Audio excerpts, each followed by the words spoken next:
et puis le générique. Up arrive in the canyon, that's where I long to be, with my three good companions, just my rifle, pony and me. Microciné, bonjour ou bonsoir, ça va dépendre de l'heure à laquelle vous découvrirez cette nouvelle émission. Je reçois, je crois, pour la 5e ou 6e fois mon invité Vincent Jourdan, que vous connaissez très bien. Et aujourd'hui, il vient parce qu'il a écrit un livre qui est sorti il y a quelques semaines, on peut dire même quelques mois. Le livre Ouais. s'intitule Sergio Solima. Le sous-titre, Le cinéma au couteau, c'est édité chez les éditions Rififi. Voilà, je montre la couverture du livre. Je salue bien évidemment les éditions Rififi pour l'aide apportée à la conception de cette émission. Et comme d'habitude, à chaque fois que je reçois un invité, je lui pose une simple petite question. Comment vas-tu? Très bien. Bonjour ou bonsoir, hein, c'est toujours un plaisir, de te retrouver ici en ligne et merci donc pour l'invitation et pour, parler de ce livre, à l'accoutrement difficile. Je t'en prie. Bah, déjà, voilà, bon, on va prendre le sous-titre, peut-être, et se Mmh. demander pour quelle raison le cinéma de Sergio Solima est un cinéma au couteau, selon toi. Alors, parce que le personnage, emblématique en fait du cinéma de Sollima, c'est Cuccio, le héros qu'il a créé dans le western italien, en 66 avec, Thomas Milian et donc c'était la première fois qu'il y avait un héros comme ça de western qui était un péon mexicain et donc qui se battait au couteau. C'est pour ça qu'il s'appelait Cuccio, parce qu'il était très bon au couteau et c'était complètement neuf comme approche du personnage et Solima, il tenait beaucoup, il disait c'est, voilà, il se bat au couteau parce que c'est l'arme des pauvres et c'était important ça pour lui et quand je commençais à travailler sur Solima, outre l'importance qu'il donnait à justement, les pauvres et les combats en fait, des personnages comme lui, j'ai redécouvert Sandokan et Sandokan, c'est pareil, Sandokan, c'est aussi un héros, des luttes coloniales, décoloniales plutôt Mhm. et Sandokan, il se bat avec un sabre et c'est une espèce de pirate, une espèce de Robin des Bois pirate, en Indonésie et il se bat contre les Anglais, il se bat avec un sabre ou alors avec les armes traditionnelles, qu'il y avait à l'époque en Indonésie. Donc cette idée du couteau était visiblement très importante pour lui et évidemment, il y a la référence à la peinture, hein, la peinture au couteau qui est censée être un peu, euh, comment dire, qui donne une certaine dynamique, une espèce de mouvement, une épaisseur aussi. Et je me suis dit, tiens, c'est amusant d'avoir un peu la correspondance, mais voilà, fondamentalement, c'est ça. Bon, bah, Sandokan, je pense qu'on va en parler hein, pendant l'émission. Ça, je crois que même c'est sûr et certain. Avant qu'on commence à parler peut-être des débuts de la jeunesse de Sergio Solima, une autre question assez simple, même si tu l'expliques dès le début du livre, bah, tout simplement, comment tu découvres l'univers de Sergio Solima? C'est à quel moment de ta vie? Alors, oui, en fait, c'est marrant parce que quand après avoir fait Sergio Corbucci, c'était mon premier bouquin et mes amis en plaisantant disaient: «Bah, maintenant tu vas pouvoir faire un autre Sergio». Et tout le monde pensait à Léon, mais bon, Léon, on en a beaucoup parlé. Donc c'est vrai que j'ai commencé à regarder un petit peu les autres que je connaissais bien. Et Solima, je me suis en fait rappelé des choses. J'ai pas un moment précis. Moi, ce que je raconte, c'est le premier vrai contact avec lui, c'était c'est par la musique en fait, la musique de son troisième western, Saludos Hombre, qui m'avait. C'est un des premiers disques de western italien que j'avais acheté en Italie, je crois d'ailleurs. Et j'avais adoré cette musique et c'est un truc qui m'était resté. J'ai vu ces films après. Euh, Quand j'ai commencé vraiment à découvrir dans les années 90 le gros du western italien, c'est un des premiers où je me suis dit, ah, lui, il n'est pas comme les autres, il a un style différent. Donc voilà, c'était avec le dernier Face à Face et Saludos Sombre, Hmm. c'est les trois en fait, hein. Les trois m'avaient vraiment emballé, chacun à leur manière, et je me suis dit, bon, c'est intéressant. Mais enfin, trois films, c'était un peu juste pour se lancer dans un bouquin. Quoique. Et puis, je me suis rappelé, ce qui a déclenché un peu, c'est parce qu'on parlait de Sandokan, c'est que je me suis rappelé, je me suis dit, ah mais oui, mais c'est lui qui a fait Sandokan. Alors Sandokan, ça par contre, je me suis souvenu que j'avais vu ça quand j'étais ado, voire même pré-ado, parce que c'était 76, 77 en France. Et donc je me suis dit: Qu'est-ce que j'ai comme souvenir? Je vais revoir ça» et j'ai trouvé ça vraiment très, très bien. Donc voilà un peu, ça c'est, il y a eu une espèce de pitié inconsciente, c'est Sandokan et puis après, consciente, c'était les westerns et c'est cette musique qui m'avait vraiment emballé. Sandokan, moi je me souviens plutôt, enfin on est plus ou moins de la même génération, mais moi c'était vraiment beaucoup plus tard, c'est les années 80 parce que je crois, je ne sais plus, je pense que c'était sur TF1, mais encore que, il faudrait que Mmh. je vérifie, mais c'était les années 80. Alors Solima, il est né en 1921, si je me trompe pas. Et bon, là, pour le coup, c'est important parce qu'on va parler effectivement de l'Italie, voire même d'une certaine période historique de l'Italie. Et là, pour le coup, je voudrais savoir en quoi le contexte du fascisme et de la guerre, donc du fascisme et de la guerre, comment ça a façonné son regard futur sur la société et surtout sur le cinéma?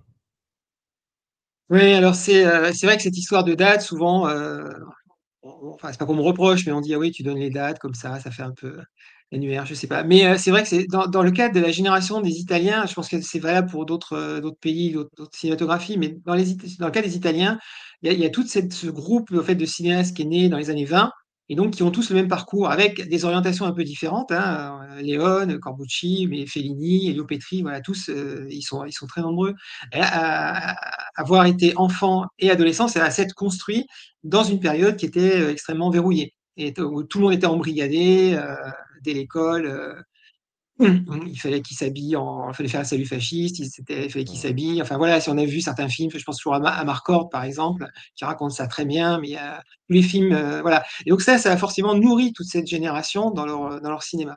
Alors dans le cas de Sollima, visiblement qui était assez, ce qui est marrant chez lui, il a vraiment ce rapport au cinéma qui est très intense, hein, puisque c'est, quand il est rentré dans le Centro Sperimentale de Rome, qui venait juste d'être créé par le pouvoir fasciste.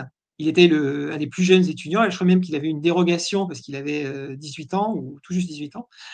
Mais le cinéma était très important pour lui et cette période aussi, il l'a analysé, enfin il le raconte ça aussi, il a analysé à travers le prisme du cinéma et il y a un truc que j'avais lu de lui qui m'avait beaucoup touché. Il disait à un moment, alors, quand on était, italien sous le fascisme, vers 40-41, donc l'Italie a déclaré la guerre un peu, en retard par rapport à l'Allemagne. Et à partir de là, les gens étaient envoyés à l'armée, ils partaient se battre et c'est ce qui lui est arrivé à lui et à pas mal d'autres. Mmh. Et lui, à ce moment-là, il s'est dit: «Mais on peut pas gagner, ça va pas, il y a quelque chose qui va pas» et il analysait par le cinéma, il disait: «Moi, j'ai vu les films, je voyais les films allemands, je voyais les films, enfin nazis, les films fascistes, je voyais les films américains et je me disais: "C'est pas possible qu'on gagne cette guerre, c'est impossible"». Le cinéma américain, pour lui, présentait enfin les films étaient meilleurs et il présentait un modèle qui était supérieur et il a cette phrase où il dit, «Il pouvait tuer John Wayne, mais il ne pouvait pas tuer Fred Astaire».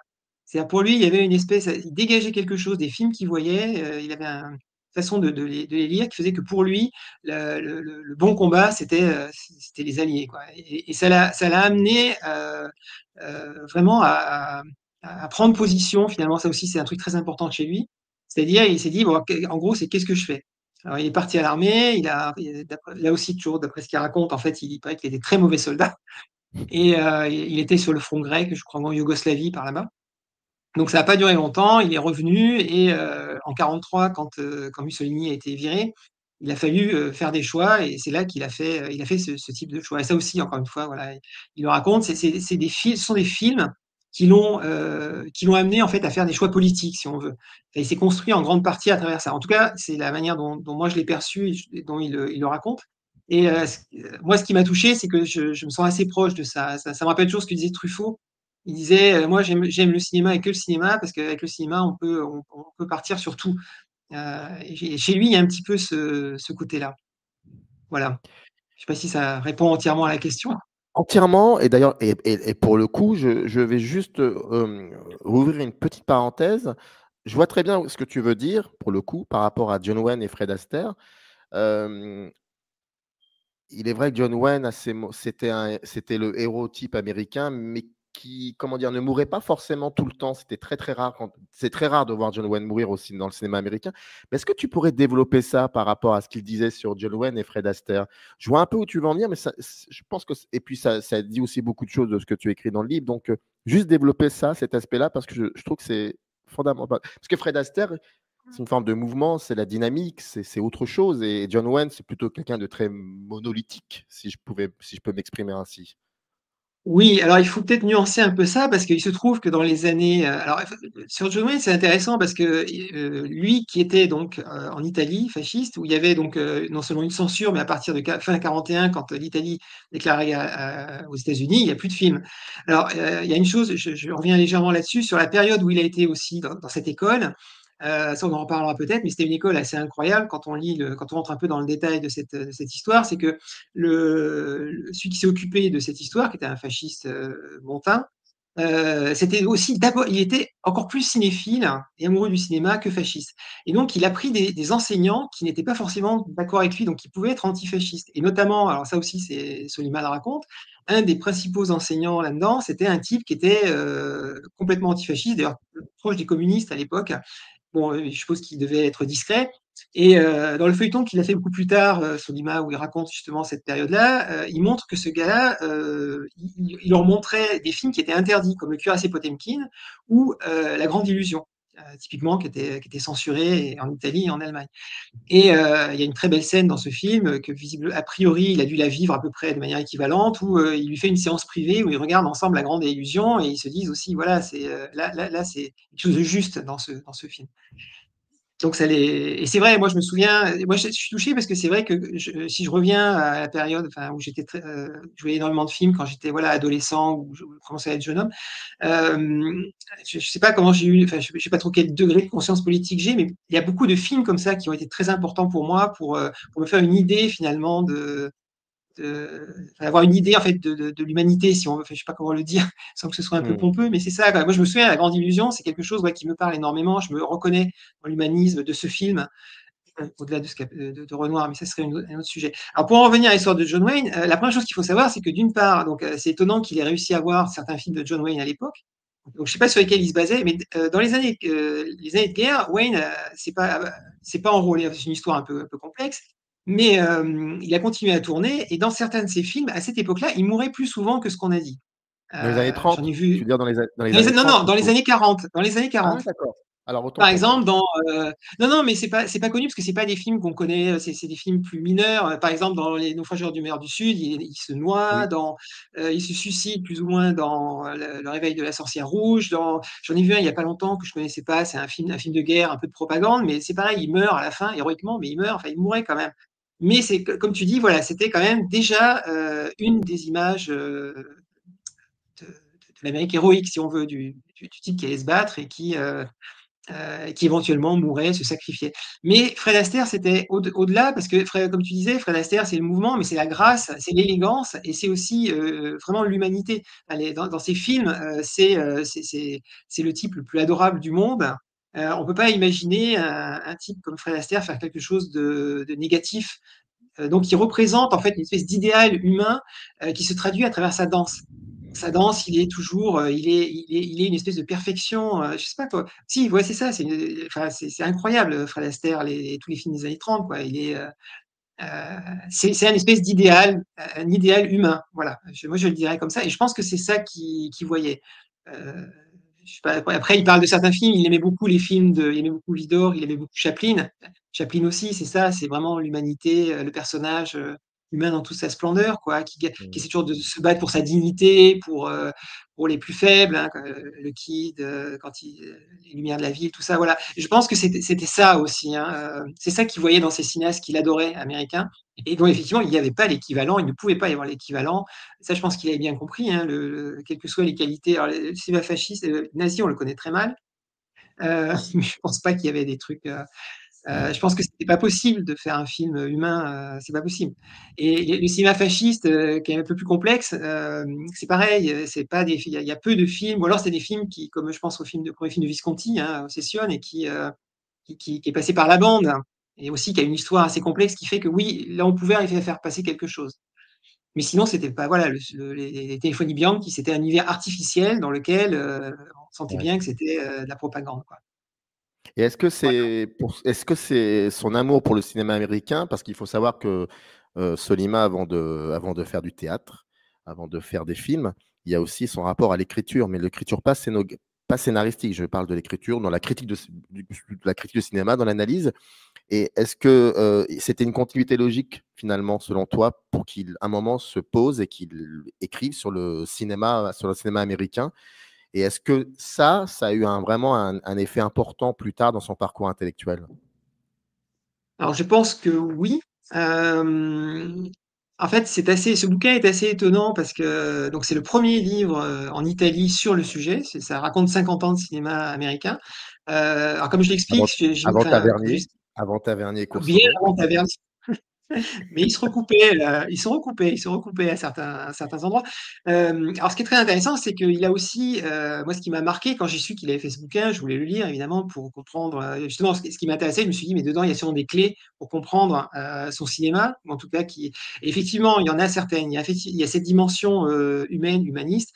Je pense qu'un personnage comme Cucci, typiquement, même l'intérêt qu'il a pu avoir pour Sandokan, ça vient de cette passion qu'il avait, pour Ford et pour Chaplin.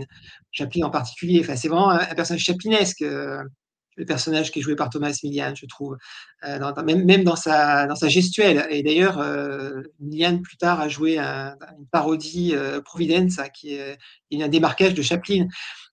Donc oui, j'ai trouvé effectivement ces correspondances. Mais ce qui était intéressant aussi, donc le bouquin a été écrit en 47, 48 à peu près. Mmh. Donc c'était pas évident à l'époque déjà d'avoir cette connaissance encyclopédique. On était dans l'après-guerre, c'est le chaos, la cinémathèque du Centro Sperimentale avait été pillée par les Allemands. Enfin, il a réussi quand même. Alors soit il avait une très bonne mémoire, soit il s'est bien débrouillé, je sais pas. Mais il arrive à faire un portrait, notamment de la période du muet, qui est étonnante quand on la lit aujourd'hui, hein. Franchement, c'est très précis, il y a des analyses impeccables. Et en même temps, donc il y a vraiment un amour du cinéma américain, l'importance du cinéma américain, mais il y a aussi une partie qui est critique. C'est-à-dire, bon, à l'époque, il est aussi donc il s'est construit aussi une sensibilité. Il a fait partie, donc il est devenu partisan. Alors, comme il le dit aussi, hein, faut nuancer. C'était pas quelqu'un qui était dans le maquis à tendre des embuscades, hein. C'était quelqu'un qui avait une espèce de réseau dans Rome. Comme il parlait anglais, il aidait notamment les aviateurs ou les soldats qui se planquaient, qui s'étaient évadés ou qui étaient tombés, enfin, ce genre de choses. C'est pas quelqu'un qui s'est battu, mais c'est quelqu'un qui a agi très concrètement avec des risques tout à fait réels, hein. C'est pas ce que je veux dire, mais il le dit, il le précise parce que je pense que pour lui c'était important de préciser ça. Et donc il était dans un mouvement qui était à la fois, alors ça aussi c'est très italien, catholique et communiste. Donc il s'était construit une sensibilité très à gauche, en grande partie. Mmh. Et donc il avait, par rapport aux États-Unis, qui étaient libérateurs, mais bon, enfin c'est compliqué aussi la libération de l'Italie avec les Américains. Et juste après, on rentre dans la guerre froide, donc il y a aussi ce rapport avec le bloc communiste. Et on sent que par rapport à ça, il analyse, il est quand même très lucide sur le cinéma américain, sur le modèle américain qu'on veut imposer. C'est ce qui s'est passé aussi, hein, à travers les films. Et il arrive à faire un peu la part des choses entre les deux, qui est très intéressant. Donc on a cette dimension de réflexion, je dirais, sur l'état du cinéma américain à ce moment-là, et une réflexion sur ceux qui sont les vrais auteurs, qui pour lui sont les grands auteurs. Il parle de von Stroheim aussi. Je sais plus, il a un quart d'as. Ah, je t'ai rassuré, il y a Ford dedans. Donc il y a Chaplin. Bah, Ah bah ouais, tu es rassuré aussi parce que, j'ai oublié de dire que tu avais un blog, ah mince, j'ai oublié le nom. C'est le la Inis, vie c'est la ville imaginaire. Innisfree. Innisfree, bien évidemment, dans L'Homme tranquille. Innisfree. Donc toi aussi, tu étais Oui, rassuré. Voilà. oui, oui, bon après c'était pas grave, mais non, non, c'est vrai que ça Si, m'a fait si, plaisir. c'est grave. Ah C'est si, c'est grave. ah, tant qu'il dit pas, bon, ça va pas dire du mal de ceux qui sont pas là. Ouais, non, voilà, ça fait partie, oui. Donc moi, toujours pareil, je me retrouve aussi dans ses goûts. Enfin, quand il parle de Stroheim, de Chaplin, de Ford, de Vidor, ok, évidemment. Voilà, c'est effectivement ça fait partie pour moi des grands auteurs américains. Et je trouve qu'il a une analyse de ce qu'est le cinéma américain, avec ses bons côtés, ses moins bons côtés, son côté propagande, et puis ce côté que le grand cinéma américain, je vois Les Raisins de la colère, par exemple, l'importance que ça a pu avoir et la manière dont ça résonne. Un film comme ça peut résonner sur les Mmh, préoccupations des Italiens des années 40. Voilà, mmh. Je me permets vraiment une petite digression, j'en suis désolé. Je ne je t'en pense pas que prie. ça soit dans le livre, mais peut-être que je me trompe. Au fil des décennies, là, je parle de la carrière de Sollima. Est-ce que le rapport qu'il entretenait avec le cinéma américain dans les années 30-40, et il y aura ce livre qui s'appelle, je l'ai noté, Il Cinema in USA, donc de 47, est-ce que jusqu'à la fin de sa vie, son rapport va être toujours le constant ou ça va évoluer ou voilà, de manière peut-être négative par rapport au cinéma américain? Moi, alors, il en a pas vraiment parlé. C'est-à-dire que je pense que le cinéma, après, quand il s'est mis à faire, il a écrit sur une assez courte période, hein, après-guerre, donc il a fait de la critique. Alors c'est dommage parce que j'ai fini par trouver une de ses critiques. Il parlait de Gassman, je crois, mais c'était après que le livre soit. Donc il a relativement peu écrit. Son gros boulot d'écriture, c'était ce livre. Et je pense que c'est un truc qui a infusé. Et après, il n'a jamais cherché à le rééditer. Alors, le bouquin a eu des problèmes quand il était sorti, entre autres par rapport à ce qu'on disait. C'est-à-dire que soit en France, soit en Italie, il y avait d'abord un parti communiste assez fort. Et il y avait, en fait, le combat s'était un peu déplacé, hein, sur un point de vue culturel. C'est à l'époque où on va en fait mettre en place des lois, par exemple, pour essayer justement d'empêcher une hégémonie trop forte de la culture américaine. La loi de 49 sur les bandes dessinées en France, par exemple, la création du CNC ou des choses comme ça. Et donc, en fait, son bouquin va se retrouver un peu presque en porte-à-faux. Parce que sur la partie critique, on va lui dire non, mais vous tapez un peu trop fort dessus. Et le bouquin, comme c'était des éditions catholiques qu'il avait édité, donc il a Mmh. été un peu mis de côté. Il n'a jamais cherché à le rééditer. Donc après, il en a plus vraiment parlé. Je pense que dans sa pratique du cinéma, moi, je ressens toujours le goût en fait d'un cinéma classique américain. Je trouve que par rapport à l'ensemble de ses collègues, c'est le moins baroque et c'est celui qui est le plus, qui a vraiment. Je trouve qu'on ressent, je sais pas, on ressent Ford, on ressent Mann, on ressent des Wellman, des gens comme ça en fait dans son cinéma. En tout cas, le désir d'aller vers ça et ce cinéma un peu carré, efficace. Voilà, c'est pas quelqu'un qui va, même par rapport, je dirais, à la période du Nouvel Hollywood, ça, c'est pas quelque chose sur lequel il va embrayer. Sandokan, après, il y a un moment aussi où il bascule sur la télé, donc c'est encore d'autres problèmes. Mais Sandokan, typiquement, c'est filmé comme les films de pirates des années 30-40, enfin, comme les films avec Errol Flynn ou ce genre de choses. Ça fait partie de ça, c'est pas quelque chose qui serait, comment dire, en rupture par rapport à ce cinéma qu'il semble avoir toujours aimé, en tout cas jusque-là, enfin, jusqu'au bout. Mais après, il en a plus vraiment. Moi, j'ai jamais trouvé. Voilà, il a jamais parlé même du cinéma moderne. Visiblement, tout ce qui était enfin, le cinéma des années 80, tout ce cinéma d'effets spéciaux, c'est pas quelque chose qui l'a intéressé, Alors par exemple. avant qu'on parle, du moment où il commence à écrire des scénarii, pour le cinéma de genre, pour la série B italien, c'est-à-dire vers 57-58, il y a quand même la période du théâtre. Et d'ailleurs, j'avais noté qu'il disait: «Le théâtre, c'est ma femme était ma femme et le cinéma ma maîtresse». On va revenir sur cette phrase qui quand même dit beaucoup de choses, je crois, de la formation artistique, mais comment que qu'est-ce qui fait qu'il arrive un moment dans le théâtre et à écrire pour le théâtre, voilà, qu'est-ce qui s'est passé? Pour le dire un peu, peut-être un peu, pas brutalement, mais en fait, c'est pour bouffer. Non, mais c'est vrai, en fait, il Mmh. faut voir. Donc, l'Italie en 45, c'est le chaos. Enfin, le pays est vraiment plongé dans le pays a été très, très abîmé, hein. Il y a beaucoup de destruction. Les gens sont à la rue, hein. C'est Rome ville ouverte, hein. Et les films qui ont suivi, Rossellini, De Sica et compagnie, c'est vraiment ça, et peut-être même encore pire. Et le cinéma est complètement déstructuré. En 45, si je me souviens bien, ils produisent 25 films, alors que 10 ans plus tard, ils en produiront près de 200. Donc c'est pour dire d'où ils sont venus. Donc c'était vraiment le marasme complet. Donc quand on lit les parcours des cinéastes de cette période, ils essayaient de trouver. Alors le plus légendaire, c'est Fellini qui faisait des caricatures de jazz, parce il était caricaturiste, Fellini au départ. Il vendait des caricatures de jazz. Il paraît qu'il s'en sortait très bien d'ailleurs. Je me souviens que Corbucci faisait des concours de claquettes avec Lina Wertmüller, ce genre de choses, quoi. Et ce qui s'est passé, ouais. Non, mais c'est Alors en génial. fait, non, il fallait se débrouiller. Quand on sait comment ont été tournés les films à ce moment-là, c'était assez incroyable.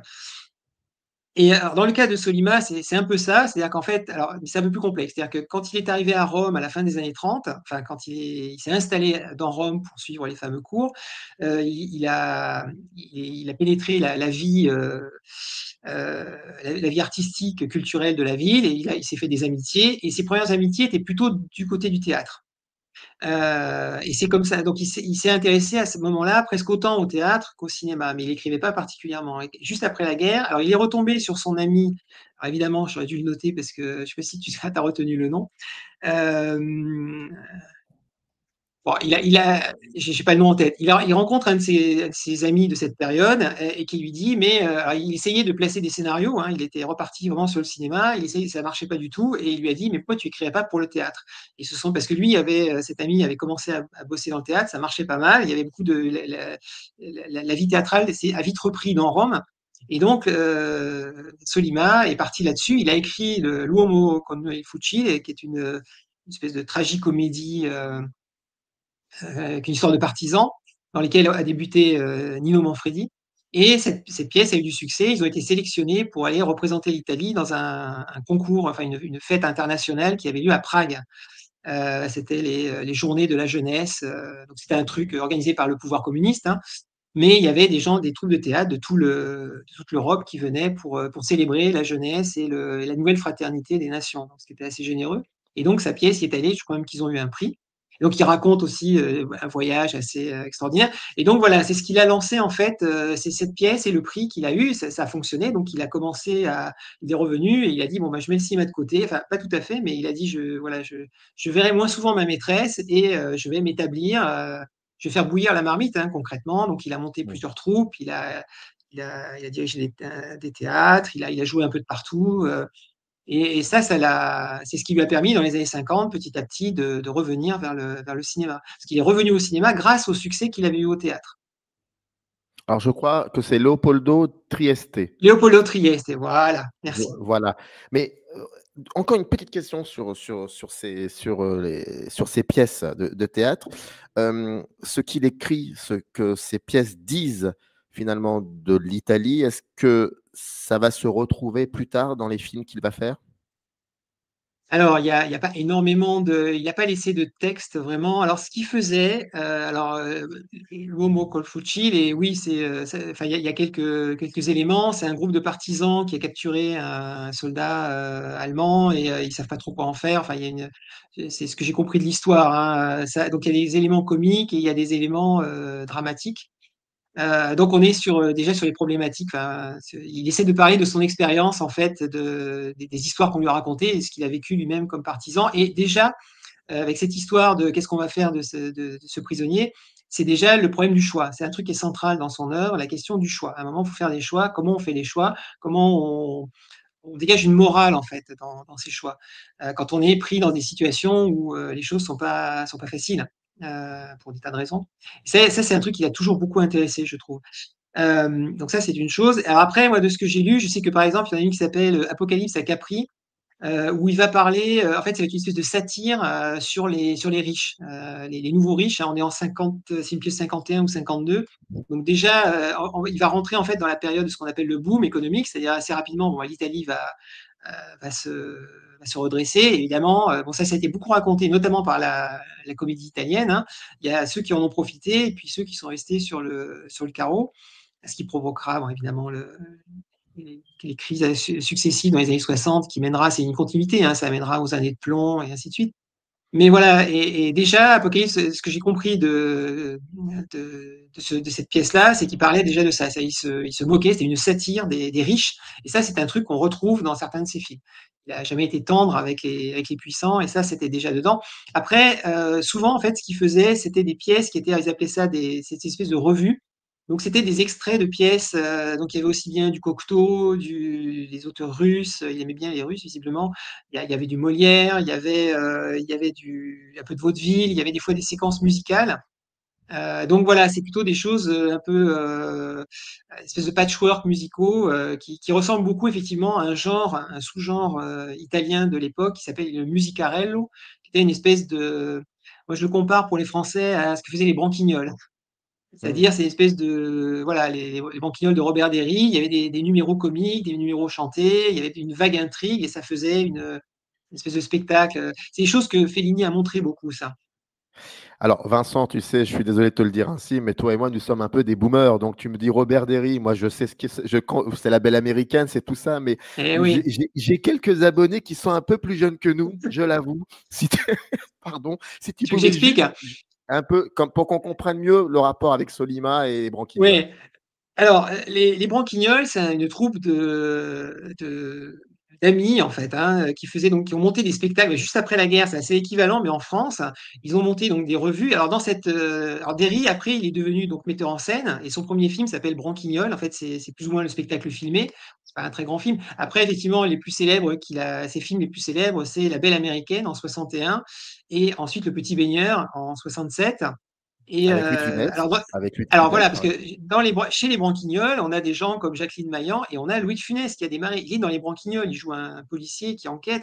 Donc c'est dans cette pièce, il y a des tas. Jean Carmet a démarré avec les Branquignols. Voilà, Louis de Funès, ça parlera à tout le monde, je pense. Il a démarré avec Robert Derry. C'est pour ça qu'il avait accepté de faire Le Petit Baigneur, alors que là, il était très connu. Mais quand on regarde Le Petit Baigneur, tous les seconds rôles qu'il y a autour, alors je pourrais vous les énumérer, mais ça paraît peut-être pas à tout le monde, c'était des gens de cette troupe. Et c'était une troupe assez décontractée. Et leurs pièces, c'était une espèce de Monty Python, mais en gentil, en pas féroce. Voilà. C'était un peu foutraque. Il y avait de la chanson, il y avait des choses un peu absurdes, il y avait des sketchs. Et les spectacles marchaient très bien. Il a fait plein de spectacles qui à l'époque plaisaient dans les années 50 et 60, ont énormément plu. Et Solima et le Musicarello, c'est un peu l'équivalent, mais en Italie. Voilà. Alors, le cinéma. D'abord, il est scénariste pour des films de genre, des péplums, des séries B italiennes, donc en l'occurrence. Qu'est-ce qu'on pourrait dire de cette période où il écrit pour les autres? Qu'est-ce qu'il va, tout simplement, qu'est-ce qu'il apprend quand il travaille pour les autres?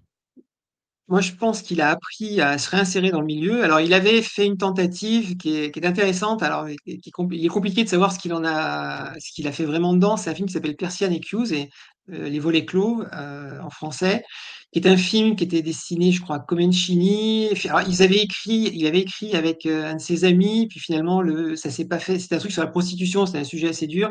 Ça s'est pas fait. Ça a été repris par Fellini, enfin entre autres, hein, mais pas que Fellini, Ennio de Concini, tout ça. Et le film, finalement, ça n'a pas abouti. Soliman n'a pas signé ça. Donc, il a toujours essayé de revenir à certains moments.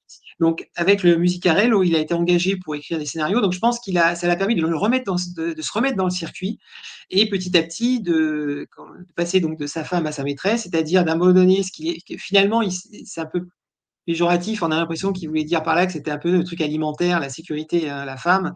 Et il est revenu à sa passion, c'est-à-dire le cinéma. Donc, alors, c'est un peu compliqué enfin, je pourrais pas être catégorique sur ce que ça lui a appris. Je pense que voilà, ça lui a appris à revenir dans le système, à écrire pour le cinéma régulièrement, à rencontrer des acteurs, des producteurs, ce qui lui a permis ensuite de passer à la réalisation. Après, il faut savoir que ces films-là étaient écrits souvent à plusieurs scénaristes et alors c'est très italien, on ne sait pas très bien qui faisait quoi. Alors, quand on connaît un peu le boulot de Solima, on se dit, ah oui, tiens, c'est sans doute lui qui l'a écrit. Il y a des choses qui font penser à, mais c'est pas forcément évident. Mais après, voilà, il participait, c'est un travail assez collectif, hein, et ça passait comme ça. Des fois, il y a des génériques qui sont une demi-douzaine de scénaristes. Alors, pour faire le tri, c'est pas le plus simple. Je pense que voilà, essentiellement, ça l'a remis dans le circuit. Mais il y a toujours la question du pouvoir et de la violence. Ça, enfin, ce sont des thématiques qu'on va retrouver ensuite plus tard dans ces films.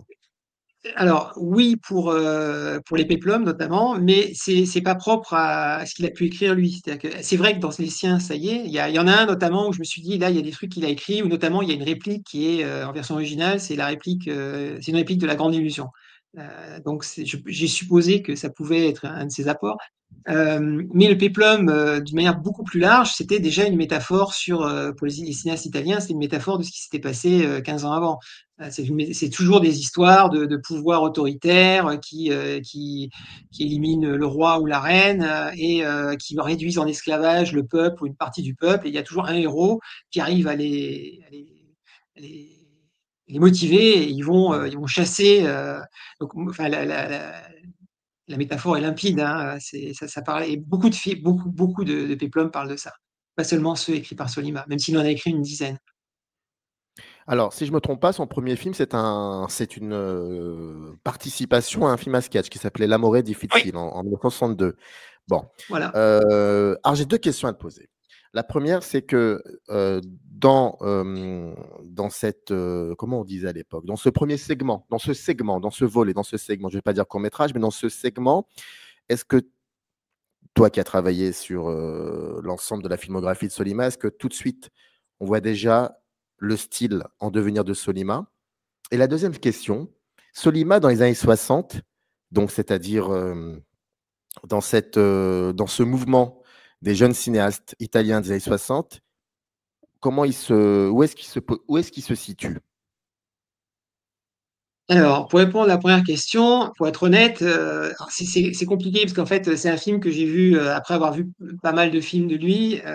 Donc évidemment, en fait, quand on connaît déjà un peu un cinéaste, quand on voit un film de Ford muet, on se dit: «Ah bah oui, évidemment, c'est cadré comme ça». Mais donc c'est difficile, on peut pas le voir, comme si c'était dans l'ordre. Donc oui, on retrouve certaines choses, notamment cette question du choix, la force du personnage féminin aussi, je trouve, et déjà des questions de rapport de pouvoir. Le personnage de la femme de ménage du héros, par exemple, la manière dont elle est traitée, je trouve que c'est déjà un peu lui.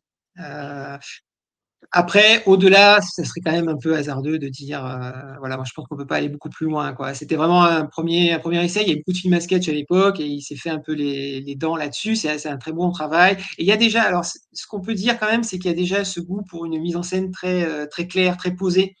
C'est pas il y a pas de cadrage particulier, il y a c'est vraiment raconté, de manière, carrée, classique, avec une certaine élégance dans les mouvements de caméra, mais voilà, c'est quelque chose, c'est un style auquel il se tiendra toujours. Sauf peut-être dans un de ses polars. Voilà, et sur la deuxième, comment il se situe? Moi, je pense que c'est quelqu'un qui a trouvé, alors, en fait, j'ai l'impression, c'est ça, il en parle pas spécialement, mais c'est quelqu'un qui va en fait, basculer ce film-là, ce segment du film à sketch, on pourrait être dans le cinéma de, comment il s'appelle? Des de Maselli ou comment il s'appelle? Je cherche le nom. Zurlini, par exemple, voilà, sur des cinéastes comme ça, qui avaient une certaine sensibilité. Bon, il fait tourner Catherine Spaak, donc si on connaît un peu les films, c'était une des vedettes féminines, assez marquantes à l'époque. Donc voilà, il est un peu dans c'est un cinéma d'auteur grand public, si on veut. On peut le dire rapidement comme ça. Il aurait pu continuer là-dedans et en fait, il va basculer immédiatement dans le cinéma de genre avec des films d'espionnage, puis le western et après le polar, et j'ai l'impression qu'il s'est trouvé bien dedans. Heu, Ça lui a donné une assise, financière, hein. Ça lui a permis de faire en fait un peu ce qu'il voulait. Parce que visiblement, il avait un caractère assez entier. Quand ça lui plaisait pas, il faisait pas, hein. Quand c'est pour ça que lui, il a fait peu de films par rapport à certains de ses collègues, hein. Même ceux qui étaient bons, voilà, lui, il voulait vraiment, c'est un peu ce qui s'est passé avec Léon, hein. Le succès qu'ils ont eu, ça leur a permis aussi de vraiment orienter leur carrière comme ils le souhaitaient.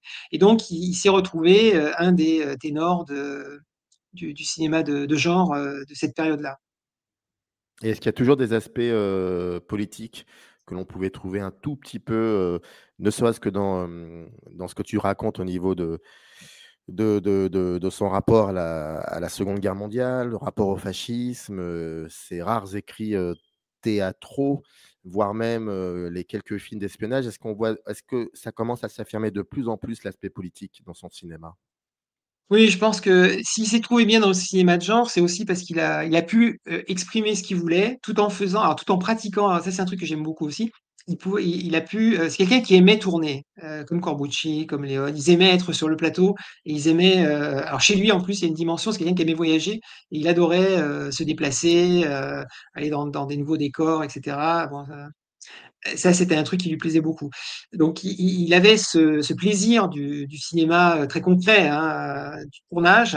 Ça, c'est une chose, et il s'est rendu compte qu'il pouvait faire passer un certain nombre de choses. Alors évidemment, l'apothéose, par rapport à ce que tu dis sur la question politique, le prolongement, c'est le dernier Face à Face, qui est pour moi un des grands westerns politiques, qui a été fait, enfin, tout pays confondu. C'est vraiment un film formidable, qui analyse justement le mécanisme du fascisme. Alors les 2 autres, parlent aussi d'un certain nombre de choses. Il y a un contenu, politique qui est quand même assez évident dans les 2 cas. Et moi, je trouve que dans ces 3 films d'espionnage, ils y sont déjà. Parce que dans les 3 cas, on va avoir à nouveau, alors de plus en plus d'ailleurs, il y a eu 3 films et de film en film, il a monté un peu le curseur, et notamment le dernier film, c'est un film assez étonnant puisqu'on a un personnage, c'est un peu comme si James Bond avait eu un cas de conscience, quoi. Chose qu'il n'a jamais généralement, et des personnages vont l'interroger sur ce qu'il est en train de faire et sur la violence qu'il exerce. Donc il y a une vraie réflexion par rapport à ça. Et bon, ça reste des films, c'est des films d'espionnage, hein, ça se tire dessus, il y a des intrigues, tout ça. Mais il y a tout un arrière-plan. Il y en a un qui se passe en Amérique du Sud, enfin, dans une fictif d'Amérique du Sud, que j'ai trouvé assez étonnant, quoi, au niveau de ce qu'il pouvait y avoir derrière, sur les pouvoirs et les manipulations, etc.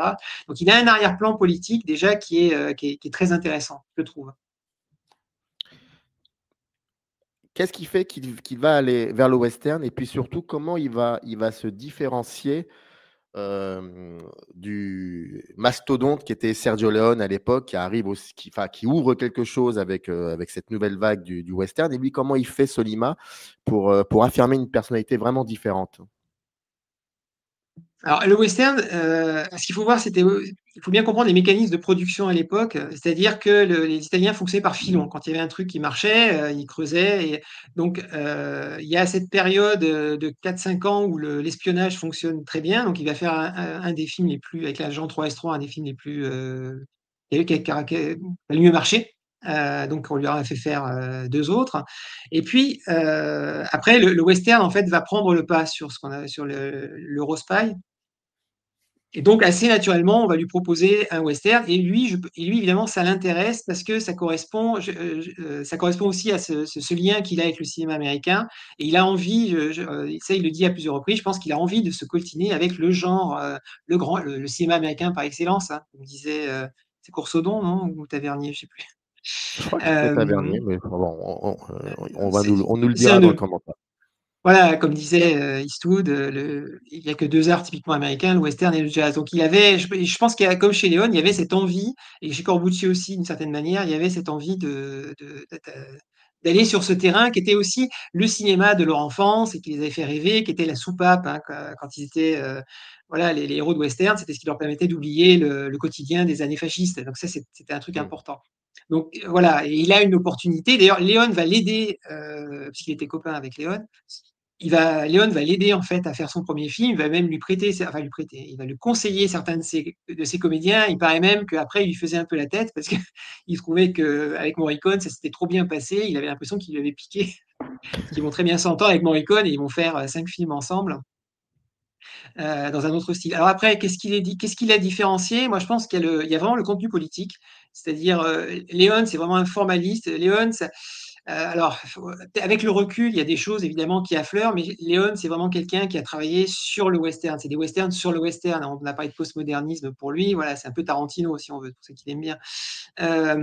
Voilà, c'est du western sur le western, même si on ressent un petit peu, surtout dans Le Bon, la Brute et le Truand, il y a un peu un arrière-plan, un peu plus, avec le personnage de Tuco, un peu plus politique. Mais Léon se définissait plutôt comme un qualunquista, quelqu'un qui disait.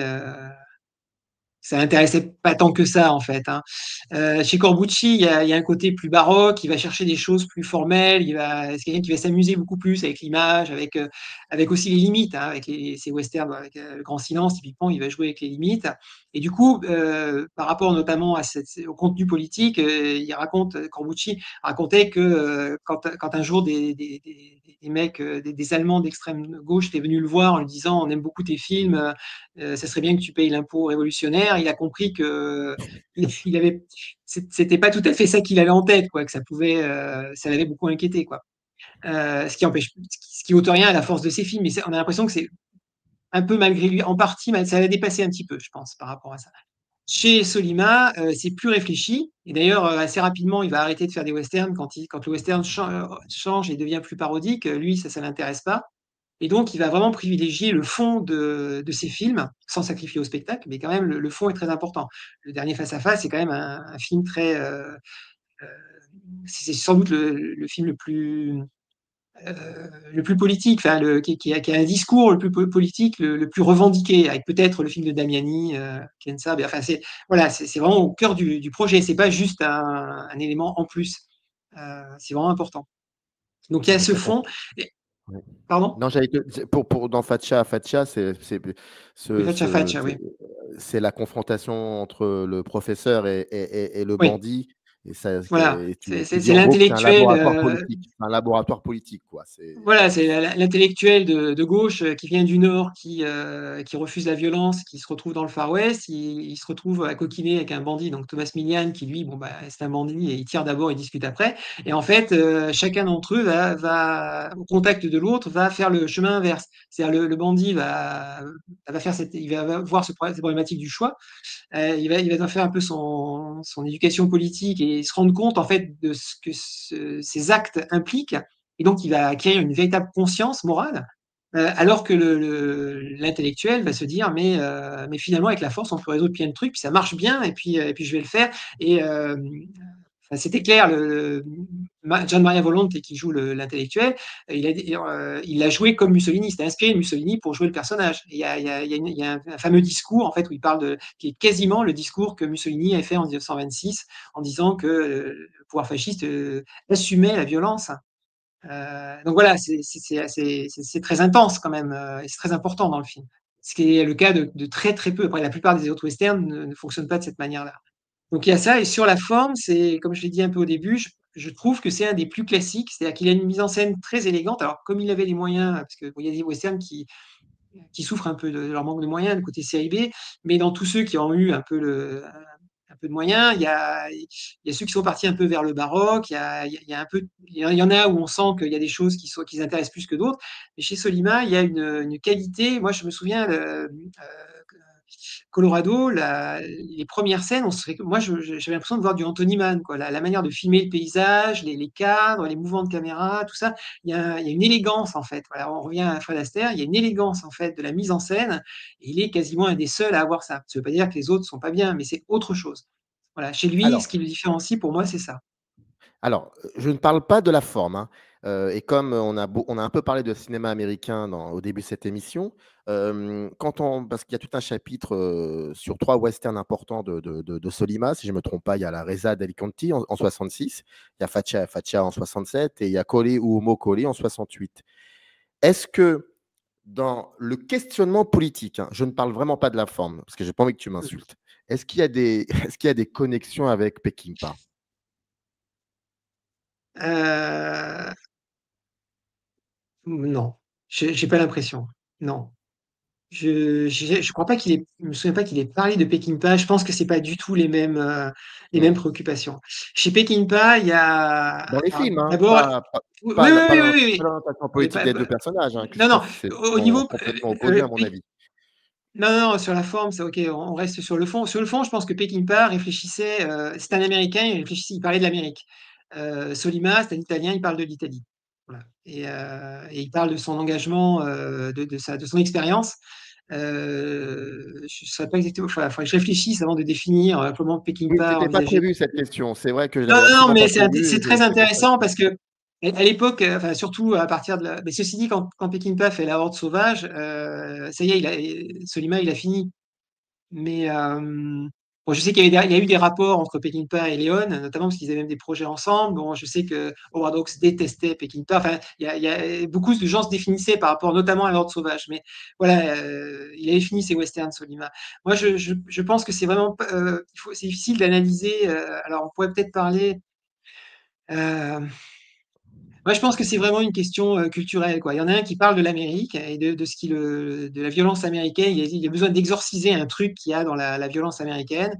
Et Solima, il a besoin de réfléchir sur l'expérience qu'il a vécue de- du fait de l'époque fasciste. Et les westerns sont un vecteur pour ça. Le western, c'est vrai que le western, c'est bien, on peut parler de plein de choses. On peut parler du macartisme, on peut parler du Vietnam, on pourrait parler de Trump aujourd'hui avec un western. On peut toujours mmh. on peut parler de tout. Parce que c'est un peu comme la tragédie classique, hein. On va prendre des personnages emblématiques et on va aborder un sujet à partir d'une espèce de conte, en fait. C'est un peu ça. Il le dit, je crois, Solima, il dit, moi, mes films, c'est des contes de fées pour adultes. Et je crois qu'il a cette formule à propos de Saludo Sombre, je crois, dans une interview qu'il avait donnée en France en 69, quand le film est sorti. Il a cette Quand expression, je trouve que c'est assez juste. quand tu dis que Peckinpah parle de l'Amérique et Sollima parle de l'Italie, je vais me faire encore une autre digression. Ça me rappelle un texte de Serge Danet qu'il avait écrit en 84, je crois, au Festival de Cannes, où il parlait un texte qui réunissait deux films, Paris, Texas de Wim Wenders et Était une fois en Amérique de Sergio Leone. Et dans le texte, à un moment, il dit que des producteurs italiens ont demandé à Leone pourquoi vous racontez, pourquoi vous ne faites pas Était une fois en Italie. Et Leone avait répondu, alors de mémoire, hein, vraiment, il faudrait confirmer, mais il avait répondu avec beaucoup de provocation. Pour cela, il faudrait qu'il y ait une histoire en Italie, une grande histoire en Italie. Et ça me fait penser que finalement, Solima, contrairement à Léon, il la voit, cette grande histoire, vu que tu me dis que lui, ce qui l'intéresse, c'est l'Italie. Alors, il y a des genres qu'il va emprunter, mais il parle de l'Italie. Oui, pour moi, il parle clairement de l'Italie, il parle des rapports de pouvoir en Italie. Voilà, on a parlé, hein, c'est Mussolini, c'est le fascisme, c'est devenir partisan, pas devenir partisan. C'est les rapports nord-sud. Quand il fait Colorado, enfin, le personnage de Cuccio, c'est les rapports nord-sud qui sont bien connus, très conflictuels aussi en Italie. La pauvreté d'un côté, les industriels milanais de l'autre. Enfin, moi, ça me semble assez évident, quoi. Il suffit de connaître un petit peu l'histoire de l'Italie, même les grandes lignes, hein. Et plus tard, on va retrouver ça. Mais même Léon, il a ses culottés. Oui, c'est un peu provocateur parce que bon, le guépard, c'est quand même pas une histoire américaine. Mais oui, je parlais de la politique chez Léon, mais le film politique qu'il a fait, c'est Il était une fois la Révolution. Et là, je Mm. trouve que justement, dans Il était une fois la Révolution, il parle de l'Italie. Donc là, ça pourrait être un film de Solima. Enfin, ouais, pas dans la forme. Mais sur le fond, ça pourrait être un film de Solima. On a le péon, l'intellectuel qui débarque. Je me demande s'il lui a pas pompé un peu son truc, là. Mais voilà, là, Léon parle. Non, mais c'est un peu la même histoire, hein, le révolutionnaire et le péon, et puis ils vont s'influencer l'un l'autre. Et il y a des discours que moi j'ai toujours trouvé assez incroyables dans ce film, hein. Et ça analyse, enfin, les références dans ce film de Léon, c'est des références qui sont liées à les fosses ardéatines, les massacres dans les grottes, les fusillades qui ont rien à voir, qui n'ont rien à voir dans la, dans le récit d'aventure du film, et qui sont là parce que mais c'est le cœur du film, c'est ça aussi, hein. Le pouvoir militaire, c'est des fascistes, hein. Il le disait dans le bouquin de Sim Solo, je crois, d'entretien, il dit, vous trouvez pas qu'il a une tête de fasciste? Il parlait du colonel Reza, qui est joué par Antoine Mm. Saint-John, là, le méchant de l'histoire, là. Il dit, vous trouvez pas qu'il lui a fait une belle tête de fasciste? Voilà. Donc il était revenu là-dessus. Non, mais Il était une fois en Amérique. Mais ceci dit, le Wenders, c'est pareil. Les deux films se ressemblent parce que c'est des fantasmes d'Amérique. Qui disent sûrement quelque chose Oui, d'assez juste de l'Amérique, mais c'est c'est des ça, fantasmes d'Amérique. Il y en a un, exactement. Il c'est parle des les mythes. films de Il gangsters, parle des mythes. les mythes. Voilà, Mm. c'est les mythes. Et l'envie italienne toujours de voir ce qu'il y avait derrière les mythes, puisqu'il avait pris un gangster minable. Et Paris, Texas, c'est aussi les grands espaces qui aboutissent dans une petite cabine de pipe show. Enfin, voilà, c'est les mythes et une réflexion sur les mythes. Mais c'est des gens qui ont été nourris par le cinéma américain. Alors, revenons à Solima, même si on ne l'a pas trop quitté, mais on est bien d'accord là-dessus. Les années 70, j'ai envie de te dire, quand on lit le livre, l'Italie est la terre d'inspiration ultime pour les scénarios en devenir, surtout quand ça parle de corruption, de la quête du pouvoir. Et là, il va passer à un autre genre, plus ou moins, c'est le polar. Est-ce qu'il y a Mm. toujours cette même continuité entre le western et le polar? Et puis, il va y avoir un film qui s'appelle Revolver avec Fabio Testi et Oliver Reed, pardon. Et Je Oliver crois que c'est Reed, en oui. 74 ou 73, quelque chose comme ça, si j'ai Oui, 73. 73. Il est considéré comme un film important aussi dans la filmo de Solima, mais aussi dans la filmo des années 70. En gros, cette continuité avec ce qu'il essaie de questionner dans les années 60, fin 60 avec ces trois westerns, est-ce qu'il y a un changement dans la méthode ou est-ce qu'il y a une continuité totale? Alors, Total, moi, je n'irais pas jusque-là parce que je trouve que. Alors, c'est vrai pour Revolver. Revolver, c'est vraiment un film qui serait dans la continuité, disons, de Fatch à Fatch, de ces films-là. La réflexion politique, hein, sur effectivement les manipulations du pouvoir. C'est l'histoire d'un directeur de prison qui est obligé de faire sortir un détenu parce qu'on a enlevé sa femme, hein, pour faire pression sur lui. Donc c'est vraiment un film et après qui va se retrouver embarqué dans une histoire complexe qui va finir assez tragiquement. Donc on est vraiment dans l'atmosphère même si ça se passe en grande partie en France, c'est vraiment un film qui parle des années de plomb et qui est dans la continuité de sa réflexion sur la violence, le pouvoir contre l'individu qui broie l'individu et comment l'individu essaye tant bien que mal de garder la tête dans l'eau. C'est le plus pessimiste de ces films. Par contre, je trouve que c'est moins vrai pour les deux autres. La Cité de la violence, Città Violenta, je trouve que c'est son film le plus formel, avec des effets. Je crois que c'est la seule fois où il utilise un ralenti de mémoire. Si, il y a un ralenti aussi dans Sandokan, mais c'est assez rarissime qu'il utilise des effets comme ça. C'est aussi un film qui parle de rapport de pouvoir, mais on est plus dans presque un polar classique, hein, avec encore une fois, c'est l'homme seul contre une espèce de mafia, mais les rapports de pouvoir, bon, ils y sont, mais c'est pas j'ai pas l'impression que ce soit le plus important. C'est vraiment l'histoire d'un homme aussi qui est trahi. Il y a plutôt ce côté-là qu'on retrouvera dans des films, je sais pas, comme Le Solitaire, par exemple, de Michael Mann, ou comment c'était là, Tuer Charles Varick, enfin, des films qu'il y a eu dans les années 70 où on avait l'individu contre le système, mais le système restait souvent quelque chose d'opaque. C'était pas forcément, c'est pas des films aussi virulents et aussi clairs sur ce qu'était le système. C'était la mafia, c'était voilà, qu'on pouvait évoquer tel ou tel problème politique, mais ça n'allait pas plus loin. Et je pense que La Cité de la violence, c'est d'abord ça. Il y a vraiment des scènes, il s'est fait plaisir. C'est un film, il y a une super poursuite de voiture, il y a une séquence autour d'une course de voiture qui dure au milieu du film, qui dure 10 minutes sans une ligne de dialogue. Le final, donc je vous raconterai pas, est absolument superbe. C'est très stylisé, voilà. Ça a dû sûrement inspirer John Woo quelque part. Donc voilà, ce Enfin, film-là, je le mettrais c'est plutôt John Woo qui s'est inspiré de Solima. Oui, pardon, oui, pardon. Oui. Oui, pardon, excuse-moi, oui. Oui, bien Je t'en sûr. prie. Oui, il était encore tout petit. Euh, voilà, donc on serait plutôt dans ce style-là, hein. Et puis après, il y a le Giallo qu'il a fait, qui est un polar Giallo assez étonnant, qui est jamais sorti en France, avec une distribution pourtant très française. Il y a Maurice Ronet, Micheline Prel, qui est un film donc il est assez dur à voir, que je trouve très beau aussi, mais qui est vraiment alors dans la continuité du giallo d'une manière générale, hein, une énigme mystérieuse, mais qui est peut-être le moins politique de tous. C'est-à-dire que là, par contre, il y a très peu d'arrière-plan, il y a très peu d'arrière-plan à ce point-là. Donc le seul qui continuerait ça, c'est euh, Revolver, parce que lui, par contre, il est très virulent. Et après, pour moi, il va basculer ce discours à la télévision et avec Sandokan. Alors, pardon de toujours vouloir contextualiser, mais Non, mais dans les années il 70, faut. beaucoup de cinéastes euh, se sont, euh, se sont lancés dans des polars.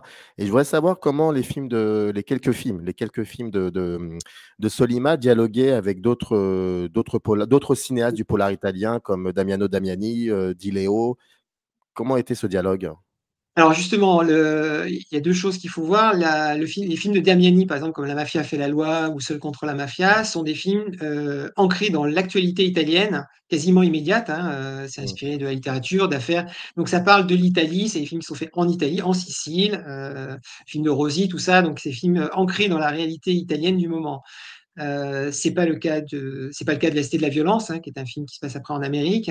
Et même Revolver se passe qu'en partie en Italie, donc il est pas lié à un événement particulier.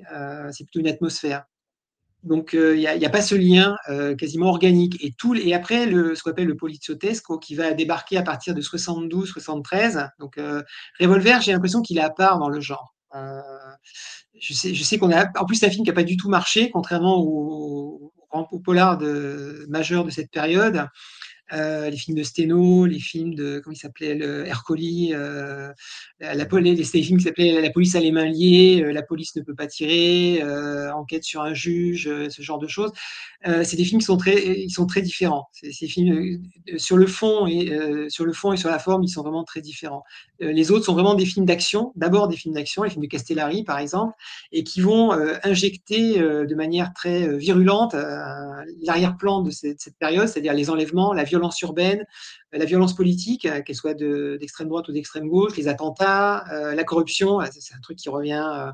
Il y a souvent des personnages de flics intègres, de juges intègres, et puis au-dessus, c'est l'horreur. C'est pas comme ça du tout. Je pense pas que Solima se serait retrouvé dans ce cinéma-là. Je pense que après l'échec de Revolver, il aurait tout fait sauf ça. Voilà. Donc ça, c'est peut-être un premier élément de réponse. Je pense qu'il est à part. Pour moi, même Revolver, c'est vraiment un film qui est un peu différent parce qu'il s'attache beaucoup, encore une fois, à la question du choix, au personnage principal. Le personnage est très important et il y a la part d'humanité en fait est vraiment très développée. C'est l'amitié l'amitié impossible entre les deux hommes, entre Testy et Oliver Reed, est au centre du film et les choix que doit faire Reed à la fois pour sauver sa femme et pour par rapport à ce qu'il découvre de l'affaire dans laquelle il est plongé, c'est quand même ça qui est au cœur de l'histoire. On est dans un choix moral et ça c'est quand même pas vraiment ce qu'on retrouve dans je suis pas y arrivé. Le polar italien de l'époque. Voilà. Et après, l'autre chose, c'est vrai on est dans les années 70, donc il y a ça, et il y a aussi le fait qu'en termes de production, ça va, le cinéma de genre au sens large va dégringoler de plus en plus. Hein. On va avoir des sous-genres, notamment tout ce qui est cinéma érotique, le cinéma d'horreur, qui vont être de plus en plus racoleurs. Et ce qui pouvait se faire dans les années 60 et un cinéma qui aurait une certaine élégance, on revient à l'élégance, ça va être de plus en plus difficile, voire impossible. J'ai l'impression que c'est un cinéaste en tout cas, c'est un personnage qui n'aime pas trop se reposer sur ses acquis. Il a besoin constamment de changer. Bon, il y avait le théâtre, mais le théâtre, il était obligé parce que, comme tu le dis très bien, il fallait qu'il bouffe et en même temps, il en a profité. Il y a les premiers scénarios de péplum, de films de genre. Puis ensuite, il y a les films d'espionnage, les westerns, les polars et après la télévision. Et la télévision, quelle importance elle a, la télévision, dans sa carrière, finalement? Et qu'est-ce qui fait aussi qu'il va aller vers des récits d'aventure exotiques, si je peux m'exprimer ainsi, comme Sandokan ou Ouais. Corsaro Nero? Oui. Alors, le Corsaire, il l'a fait encore pour le cinéma, mais il a pu le Oui, faire grâce au succès de Sandokan. Alors, c'est ça. il y Non, a non, deux je ne éléments faisais de pas le réponse. rapport. Ah, pardon, je me suis mal exprimé. Quand je Non, non, disais le non, non, non, Corsaro mais Nero, c'était. Voilà, tu as compris. Voilà. non, mais c'est lié, hein. Pour moi, là, du coup, il y a une continuité entre, même si c'est une œuvre qui est sortie au cinéma, pour moi, il y a une vraie continuité. Mais la question de la télé est très intéressante, c'est qu'à l'époque, alors ce qui se passe, c'est que il faut voir que donc quand il y a cette dégringolade, une partie des cinéastes vont basculer sur la télé. C'est ce qui s'était passé aux États-Unis à la fin des années 50. Les cinéastes B vont s'intéresser à la télé, ou alors ils vont être dans des productions de plus en plus fauchées, euh, gens comme Sergio Martino, par exemple. Et donc, je trouve que Solima, c'est un de ceux qui a su s'emparer de la télévision pour en faire quelque chose. Il faut savoir qu'il va bosser avec la RAI, donc la télé d'État, à un moment aussi où, en 78, vont arriver les télés privées avec Berlusconi. Donc, il va, lui, du coup, faire baisser le niveau de la télévision. Mais si on regarde cette période-là, même des gens comme Fellini, par exemple, a bossé pour la télé, pour les clowns, par exemple, et plus tard pour Prova d'Orchestra en 78. Donc, Ah, chef d'orchestre, oui, oui, exactement. Bon, oui, après, chef il va d'orchestre. critiquer après, il critiquera Alors, la télé, par contre. il critiquera la télé privée. Ça n'empêchera Oui, pas de de travailler. Berlusconi. De Voilà. Berlusconi. À la même période, on a euh, Comencini qui fait Pinocchio. Mhm. Voilà, c'est pour la télé aussi. Hein. Donc, il va y avoir en fait, la RAI va permettre de faire de belles choses, comme la BBC aux États-Unis, ou en Angleterre à un moment. Donc, ça va leur permettre de faire des choses, même en France. Hein, Piala, quand il fait La Maison des Bois, c'est la même période. Donc là, on a des grands cinéastes qui vont à un moment trouver finalement un espace de création avec des moyens à la hauteur de ce qu'ils ont envie pour développer des choses qui les intéressent. Et je trouve qu'il y a un mouvement général et Solima, lui, il va vraiment se trouver bien là-dedans. Sandokan, c'est fait pourquoi? Parce qu'en fait, ben voilà, après Revolver ayant été un échec, un bide complet, le film est à peine sorti en nulle part d'ailleurs, un petit peu en France, mais c'est tout. Euh, il savait pas trop quoi faire. Et je pense que ce qui était en train de se passer dans le cinéma italien, ça l'intéressait pas. Et donc, il a eu cette proposition par la RAI, donc par le jeu des connaissances. Et comme beaucoup d'Italiens, il avait enfant lu les romans de Salgari, qui est très populaire, qui est toujours très populaire en Italie. Et donc, il s'est dit, Sandokan, super, à condition que j'aille le tourner en Inde et en Indonésie. Et ils lui ont dit, OK. Et donc, il est parti. Et en fait, ça répondait à la fois à ce que j'ai dit tout à l'heure, hein, son goût des voyages, son goût de la découverte et des défis, voilà, d'aller tourner un film là-bas où personne n'avait jamais tourné, dans la vraie jungle, avec un acteur indien, ce qui était une première aussi à l'époque, et une distribution qui était largement locale. Donc, il a adoré en fait ce défi et ça s'est plutôt bien passé. Et donc, à partir de là, il va faire plusieurs mini-séries qui seront, la plupart seront vraiment très réussies. Et ces essais, à partir de là, à part le Corsaire Noir que moi je trouve plutôt réussi, qui a été fait donc dans la foulée de Sandokan, avec plus ou moins les mêmes conditions derrière, et le même producteur. Ces quelques essais pour le cinéma seront du coup beaucoup moins convaincants. Il a fait après 2 ou 3 films, pas plus, et après ça marchait plus. Mais à la télé, il était bien. Il avait ce qu'il voulait. Alors, malheureusement, on ne pourra pas tout dire de ce qu'il y a dans le livre. Je vais rappeler quand même 2 choses. Sergio Solima, Le cinéma au couteau, chez les éditions Rififi, je présente et voici dans le descriptif, vous avez toutes les informations concernant le livre. Il faut savoir que dans le livre, Vincent prend le temps de bien disséquer, de questionner certaines œuvres. Voilà, ça, il faut quand même le dire. Ça transparaît pas dans l'entretien que nous sommes en train de faire, où nous remontons un peu le fleuve de la biographie de Sergio Solima, mais il faut savoir, voilà, c'est un ouvrage de référence où Vincent prend vraiment le temps de disséquer. Et juste avant de clore cette émission, une dernière question. Je crois que Solima est mort en 2015. Aujourd'hui, 10 ans plus tard, est-ce que l'on voit peut-être un certain héritage cinéphile ou critique qu'aurait laissé Solima dans l'histoire du cinéma italien et international? C'est-à-dire, il a un fils, Stefano, qui fait du cinéma, qui est parti, qui fait beaucoup de polars, hein. Il a fait, Suburra, il a fait, Sicario, il a fait un film assez étonnant, il y a pas longtemps, Adagio avec, moi et les noms, ça va me revenir, cet acteur qu'on voit partout en ce moment, qui est formidable, qui est un film un espèce de polar futuriste, assez étonnant. Donc voilà, oui, mais je trouve que son fils n'a pas de lien, il a son propre cinéma, voilà. Mais en fait, il a ses enfants, que sa fille est photographe, plus trop le théâtre, mais je pense il a eu ses enfants tard et je pense qu'il y a pas eu une transmission. Alors, ou ils ont pas voulu forcément, ou ça s'est pas fait comme ça. Mais je pense que Stefano Sollima a trouvé sa voie, qui est un peu différente de celle de son père. Après, j'ai pas l'impression. Sollima, c'est quand même le produit d'une époque. Enfin, sa carrière, c'est le résultat de toute une époque, de tout un vécu. Et forcément, les cinéastes aujourd'hui en Italie, moi, je les trouve quand même très, très différents. Et ils ont d'autres préoccupations. C'est un Mmh. cinéma qui est toujours très intéressant, je trouve, mais qui est tellement différent de ce qui se faisait à l'époque que non, il y a pas vraiment de transmission. Alors après, ces films continuent à être vus, hein. Colorado avait été réédité. Là, on vient de rééditer Saludo Sombre, qui est une très belle copie qu'on avait présentée en juin à la Cinémathèque de Nice. Donc les 3 westerns sont visibles. Je crois que les 2 polars principaux sont aussi disponibles ils ont été en Blu-ray. Enfin, il y a des belles éditions en fait pour ces films principaux. Ce serait bien que. Alors, c'est un vœu pieux parce que je pense pas qu'on va s'intéresser à ça en France, mais il y a ces séries, notamment celle qu'il a fait sur sa jeunesse, là, les Enfants de celluloïd, qui est absolument magnifique. Mais bon, voilà, ça serait déjà bien s'ils pouvaient rééditer ces films d'espionnage qui valent quand même le coup, et l'autre là, le, le giallo, hein. Le diable le diable dans la cervelle, hein. Diavolo nel C'est cervello. c'est vrai qu'en voulant préparer l'émission, il y avait comme ça certains films que je cherchais. Il y en avait pas mal qui étaient difficiles d'accès, hein, pour le coup, Ouais, dont tu mais on les parles, trouve, les personnages, ouais. Mmh.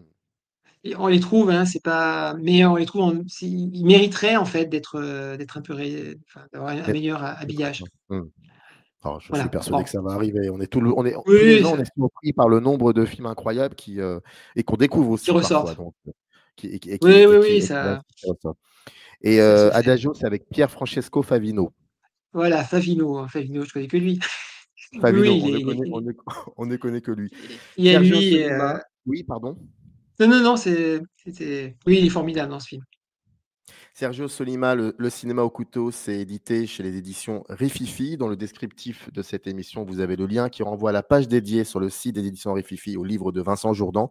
Il était là pour nous en parler pendant 1 heure 7. Et comme j'aime bien le dire, nous avons parlé de 0,7% de ce qu'il y a dans le livre. Donc, Merci beaucoup. mais avant, je disais 0,5%, mais là, j'ai fait un petit effort, je dis 0,7%. Donc, non, non, mais vraiment, je suis très sérieux quand je dis que Vincent prend vraiment le temps de bien regarder un film, de bien le disséquer, le questionner. Voilà, et ça, c'est très important de le préciser. En tout cas, c'était Merci. un plaisir de renouer le dialogue avec toi et tu reviens quand tu veux. Avec plaisir. Merci beaucoup. Générique. Up arrive in the canyon. That's where I long to be with my 3 good companions.